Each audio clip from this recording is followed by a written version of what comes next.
Facebook, Instagram এবং টিকটকে এই ধরনের ভিডিওগুলো খুবই ভাইরাল। আপনার যে কোনো ছবিতে কিছু 3D মোশন এফেক্ট অ্যাড করে এই ধরনের ভিডিও তৈরি করতে পারবেন। আর আজকের এই ভিডিওতে আমি আপনাদের দেখাবো কিভাবে আপনারা এটা এডিট করবেন। তার জন্য আমাদের প্রয়োজন পড়বে প্রিকুয়েল নামের একটি অ্যাপটি আপনারা প্লে স্টোরে পেয়ে যাবেন। ভিডিওটি শুরু করার আগে একটাই রিকোয়েস্ট, ভিডিওটি ভালো লাগলে একটি লাইক দিয়ে দিবেন, আর চ্যানেলে নতুন হলে সাবস্ক্রাইব করে পাশে থাকা বেল আইকনটি অল করে দিবেন।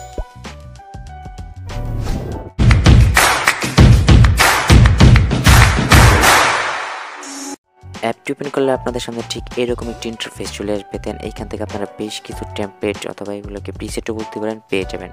তো যেহেতু আমরা আজকে 3D মোশন এফেক্ট অ্যাড করবো, তার জন্য আমরা স্ক্রল করে একটু উপরের দিকে চলে আসবো, এবং উপরে থেকে চলে আসার পরে এইখান থেকে আমরা D3D একটি টেমপ্লেট পেয়ে যাবো। তো এখান থেকে আমরা অলের উপরে ক্লিক করে দেবো। অলদের উপরে ক্লিক করে দেওয়ার পর আমাদের সামনে ঠিক এরকম আরও বেশ কিছু প্রিসেট চলে আসবে। তো এখান থেকে আমরা অনেকগুলো প্রিসেট পেয়ে যাবো, কিন্তু এখান থেকে আমরা সবগুলো ইউজ করতে পারবো না। ইউজ করতে চাইলে আমাদেরকে পেড করতে হবে। তো এখান থেকে আমরা ফ্রি প্রিসেটগুলো ইউজ করতে পারবো, তার জন্য আমরা এইটার উপরে ক্লিক করে দেবো, এবং এটার উপরে ক্লিক করে দেওয়ার পর আমরা এখান থেকে ইউজ প্রিসেট একটি অপশন পেয়ে যাবো। এইটাতে ক্লিক করে দেবো এবং এটা আমরা ডাউনলোড করে নেব। ডাউনলোড কমপ্লিট হয়ে গেলে এখান থেকে আপনার গ্যালারি পারমিশন চাইলে আপনি এটাকে অ্যালাউ করে দেবেন, এবং এইখান থেকে আপনার ফটোটি আপনি সিলেক্ট করে দেবেন। ফটোটি সিলেক্ট করা হয়ে গেলে এখানে ইম্পোর্টের জন্য কিছুটা সময় অপেক্ষা করতে হবে।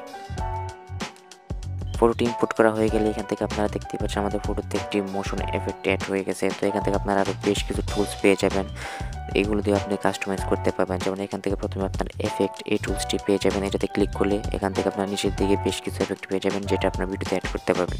তাছাড়া এখান থেকে ফিল্টারও আপনি চাইলে অ্যাড করতে পারবেন, এবং অ্যাডজাস্ট করে আপনার ফটোটাকে আপনি কাস্টমাইজ করে নিতে পারবেন। এছাড়া এখান থেকে আপনি ফন্ট অ্যাড করতে পারবেন, বিভিন্ন টেক্সট অ্যাড করতে পারবেন, এবং এখান থেকে আপনারা ফাইনালি ক্রপ একটি অপশন পেয়ে যাবেন। এটাতে ক্লিক করলে আপনারা আপনাদের ভিডিও রেশিওটাকে সিলেক্ট করে নিতে পারবেন। এখান থেকে আপনারা পেয়ে যাবেন ট্রিম একটি অপশনে। ট্রিম অপশনে ক্লিক করে আপনার ভিডিওর যে কোনো অংশ আপনি ট্রিম করে নিতে পারেন।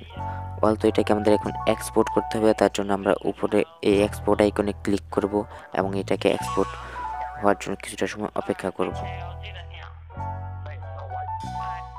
এক্সপোর্ট কমপ্লিট হলে এখান থেকে সেভ ভিডিও একটি অপশন পেয়ে যাবো। এটাতে ক্লিক করে আমরা এটা আমাদের গ্যালারিতে সেভ করে নিতে পারবো।